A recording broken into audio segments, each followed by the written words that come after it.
ny famonjena zay no resantsika ao anatin'ity video ity a ny famonjena zay miantoka ny fidirantsika ny lanitra ny fahadisoana mantsy de fitiavatena sy motifa diso ny antony ivavahany ny olona anankiray ivavaka izy satria mety marary mafy de te ho sitrana amin'ny aretiny iny de zay no mahatonga azy ivavaka na hoe manana olana izy na hoe mba te hanakarena de zay ny antony ivavahana fa ny antony ivavahantsika de ny famonjena ka zay no jerentsika ao anatin'ity video ity a ao aorian'ny générique.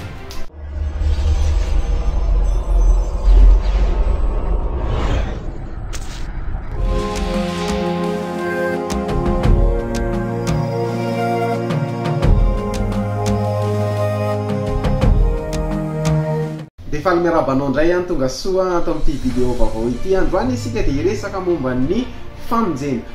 Hoy ny baiboly ato amin'ny Efesiana toko voalohany andininy fahatelo-ambin'ny folo zao mivaky ny teny amin'ny anaran'i Jesosy ao aminy koa ianareo rehefa renareo miteny ny fahamarinana de ny filazantsara ny famonjena.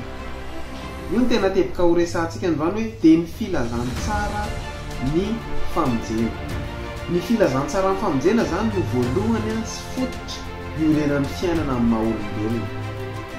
Io no fototra zany amin'ny maha-kristiana. Ny maha-kristiana ny olona anankiray de ny filazantsara ny famonjena. Tsy amin'ny asa fanompoana. Ny maha-kristiana ny olona anankiray zany de tsy amin'ny asa fanompoana fa amin'ny famonjena. Ny famonjena ny fanombohana. Mandray ny famonjena aloha ny olona anankiray zay vao manao asa fanompoana. Parce que manao asa fanompoana mba ho vonjena. Ny famonjena antsika ihany koa de tsy nanomboka tamin'ny fombafomba tamin'ny mbola kely hoe efa natao bateny na hoe efa vita kominio efa mpandray fanasany toko tsy miankina amin'izany ny famonjena. Fa na pasteur na diakona na évêque mety possible mbola tsy nandray ny famonjena. Noho izany tsy miankina amin'ny toerana ivavahana, tsy miankina amin'ny titana ny famonjena. Zany hoe raha tsorina zany de fototra ny fiarahana amin'ny tompo ray manontolo mihitsy ny famonjena.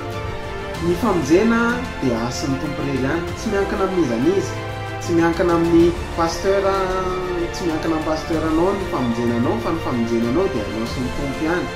Ny famonjenantsika zany tsy miankina amin'izaniza, tsy miankina amin'ny mpiara-mivavaka fa ny famonjena de personnel. Ny famonjena zany de anasan'ny tompo ihany. Noho izany za zany za sy anao de natao hivavaka ho an'ny ankohonako. Za de natao hivavaka ho an'ny ankohonako, ianao natao hivavaka ho an'ny ankohonanao. Satria ny andraisan'ny famonjena na ny tsy andraisan'ny famonjena de miankina amin'ny ihany. Noho izany mila mivavaka sika hoe Andriamanitra vangio mba handray ny famonjena ny ankohonako.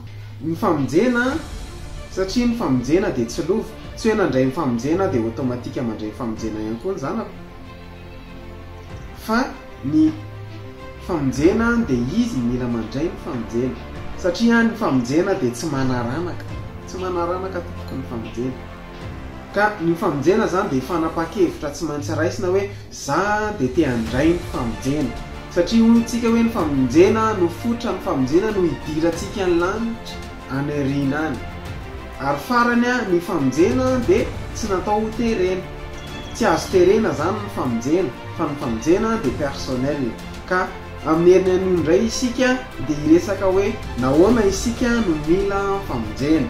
De misaotranao nanaraka hatramin'ny farany de manome fotoanantsika amin'ny herinan'io toy izao indray aza misalasala like commenter partager raha nahafinaritra anao ny video de raha aiza misalasala manao commentaire eo ambany eo de mirary soa antsika afaka rahantsika amin'ny YouTube ihany koa zao fandarana zao de ataontsika eo amin'ny lien eo amin'ny commentaire eo voalohany eo ny lien azahoanao mijery an'izany de zarazarao amin'ny namana de manome fotoanantsika amin'ny herinan'io toy izao indray elo matomboko.